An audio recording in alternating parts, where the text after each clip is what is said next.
வணக்கம். Rate news Tamil செய்திகள். தமிழக முதலமைச்சர் ஜோசப் விஜய் அவர்களின் 52வது பிறந்தநாளை முன்னிட்டு தமிழகம் முழுவதும் அவரது தொண்டர்களும் பொதுமக்களும் இரத்த தான முகாம்கள் மற்றும் நலத்திட்ட உதவிகள் போன்ற பல்வேறு சமூக சேவைகளை மேற்கொண்டு சிறப்பாக கொண்டாடி வருகின்றனர். அதன் ஒரு பகுதியாக ராமநாதபுரம் மாவட்டம் பரமக்குடி சட்டமன்ற தொகுதி பொறுப்பாளர் கோபிராஜன் தலைமையில் இன்று மாபெரும் இரத்த தான முகாம் நடைபெற்றது.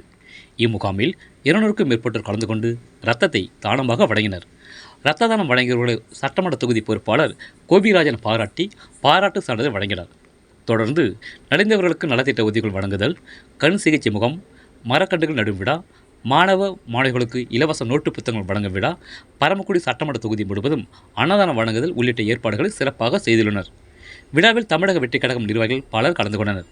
ரேட் நியூஸ் தமிழ் செய்திக்காக துணை ஆசிரியர் ராமநாதபுரம் செல்வகுமார். செய்திகளை உடனுக்குடன் தெரிந்து கொள்ள ரேட் நியூஸ் தமிழ் சேனலை சப்ஸ்கிரைப் செய்யவும்.